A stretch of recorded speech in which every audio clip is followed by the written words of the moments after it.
Hey everybody, I'm Adam, and this is Think Club. Now I know I've addressed this video to the entire atheist community here on YouTube, but for the purposes of explaining my question, I'm going to be talking specifically about a video response the YouTuber and atheist activist Drew, or Genetically Modified Skeptic, made in response to a talk presented by NYU social psychologist and best-selling author Jonathan Haidt. Viewers asked me to respond to this video when it first came out about 6 months ago, but I was busy with other projects. Anyone who's watched my channel for any length of time knows I've studied Haidt's work. The main reason I got into Jordan Peterson was because he seemed to be moving the conversation forward on so many of Haidt's ideas in moral and religious psychology. I've had conversations with Jonathan both in person and via email, and he's even offered his time to vet any of my videos which feature his work. Now, Haidt is an esteemed research scientist. He was the keynote speaker at the 2016 APA Convention, that's the American Psychological Association. According to Google Scholar, he's been cited over 50,000 times. He's easily one of the most famous living social psychologists. You've got Stanley Milgram here.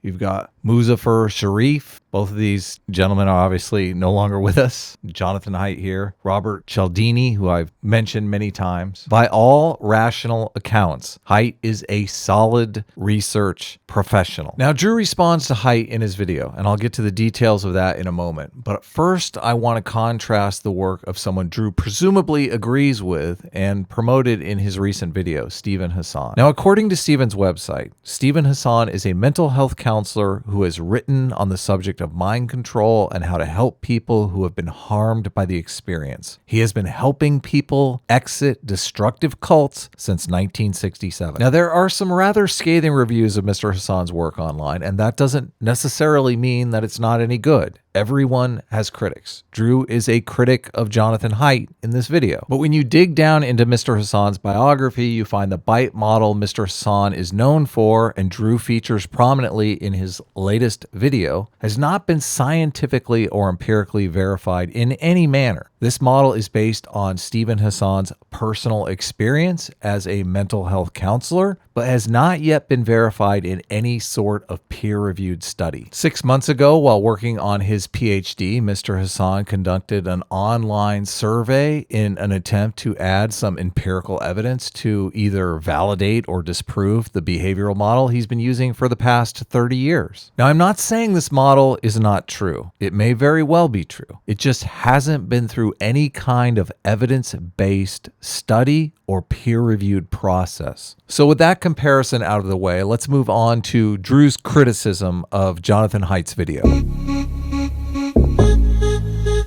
Drew responds to a tiny portion of a talk by Dr. Haidt, but he never addresses Haidt's main argument in his response video. And I'm just curious if he has responded, perhaps in other videos or through his other various social media platforms. Haidt's argument in the video Drew responds to is that teaching reason, as many public anti-theists propose, while laudable, is potentially an impossible goal. Haidt cites various lines of research to prove his argument, including a study on disgust, where a full 1/3 of participants morally condemn innocent people based on nothing more than hypnotically implanted feelings of disgust. This is one of many pieces of tangible evidence Haidt presents to make the case that our moral judgments are often tainted, if not fully controlled, by unconscious intuitions, and that if we truly want to create the most fair, the most free, the most stable and conflict-free society we possibly can, we should take these very real facts about our biology and our social psychology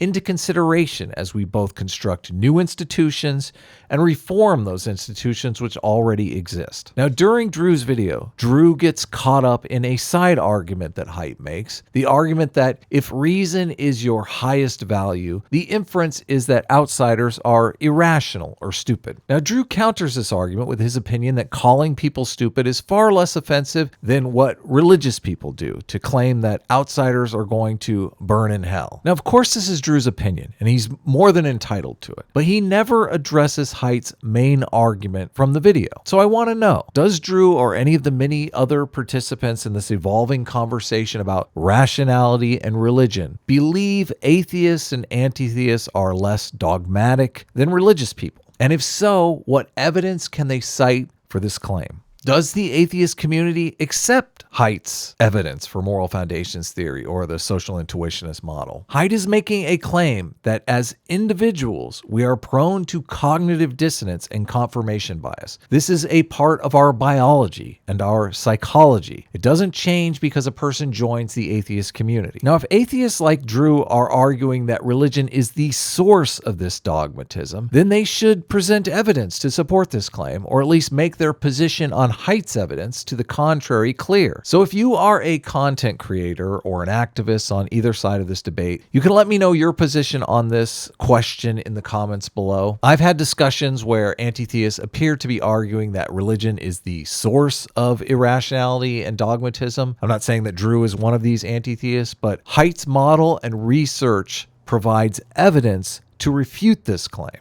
And Drew never makes clear if he accepts Haidt's evidence or what his position is on the link between rationality and religion. So that's all I have for now. I know this is a very specific topic, but as the atheist community moves forward, I don't think it's fair to be judging other communities' moral claims without a crystal clear assertion of our own positions. I personally feel any community founded on science and reason should make clarity and transparency one of its highest goals. Well, first of all, if you don't have a purpose, it isn't that your life becomes neutral in a meaningless sense. It's that your life becomes characterized by unbearable suffering. Because the baseline condition of life is something like unbearable suffering.